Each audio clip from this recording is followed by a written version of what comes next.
కాంగ్రెస్ పని అయిపోయింది అని ఎవరైనా అనుకోవచ్చు. కానీ ఈసారి అలా ఉండే సీన్ అయితే లేదు.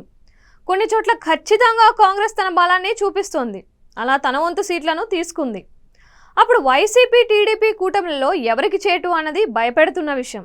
సహజంగా కాంగ్రెస్ ఓట్ బ్యాంకు బడుగు బలహీన వర్గాలే అనుకోవచ్చు. ఆ ఓట్లు వైసీపీ వద్ద ఉన్నాయి కాబట్టి అక్కడ నుంచి టర్న్ అవుతాయని కూడా అనుకోవచ్చు.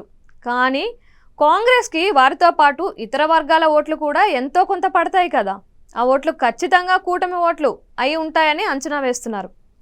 అలా లెక్క వేసుకుంటే కాంగ్రెస్ ఏపీలో పోటీ చేసే కొన్ని సీట్లలో అటు వైసీపీ ఇటు టీడీపీ కూటమిని భయపెట్టడం ఖాయం.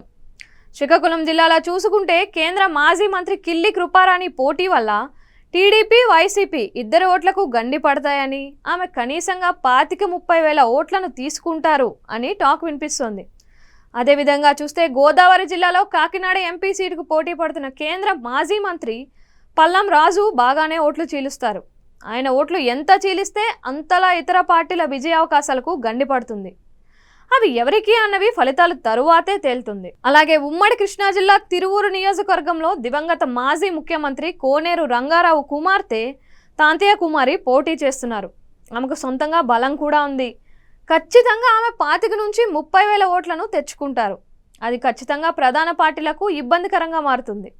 ఇక గుంటూరు జిల్లాలో చూసుకుంటే ఎంపీ సీటుకు కేంద్ర మాజీ మంత్రి జేడీ శీలం పోటీ చేస్తున్నారు. ఆయనకు సొంత ఓట్ బ్యాంక్ ఉంది. అది ఎవరికి చిల్లు పెడుతుంది అన్నది చూడాల్సి ఉంది.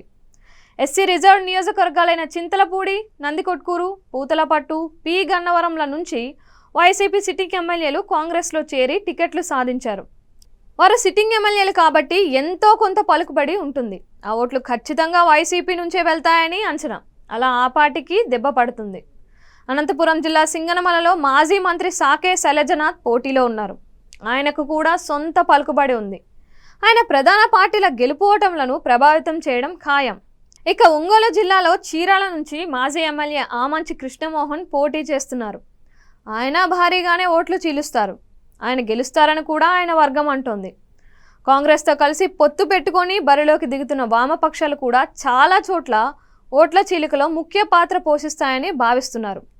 విజయవాడ సెంట్రల్ నుంచి పోటీ చేస్తున్న సిపిఎం నాయకుడు చిగురుపాటి బాబురావు వల్ల కూటమికి దెబ్బ అంటున్నారు. గత ఎన్నికల్లో టీడీపీ అభ్యర్థి ఓటమి పాలు కావడానికి ఈయనకు వచ్చిన 20 వేల ఓట్లు కూడా కారణం. ఈసారి ఆయన అంతే స్థాయిలో ఓట్లు తెచ్చినా ఇబ్బందే అన్నది ఒక్క మాటగా ఉంది. అలాగే మంగళగిరి, గాజువాకల్లో సైతం కామ్రేడ్స్ పోటీ వల్ల కూటమికి దెబ్బ పడుతుందని అంచనా వేస్తున్నారు. ఇలా లెక్క వేసుకుంటూ పోతే ఇండియా కూటమి పేరుతో పోటీలో వస్తున్న కాంగ్రెస్ కమ్యూనిస్టుల పోటీ వల్ల ఉత్తరాంధ్ర నుంచి రాయలసీమ వరకు ఉన్న పలు కీలక నియోజకవర్గాల్లో ప్రధాన పార్టీలకు ఓట్లు చేయడం ఖాయం. ఎందుకంటే ఈసారి వేవంటూ కనిపించడం లేదు.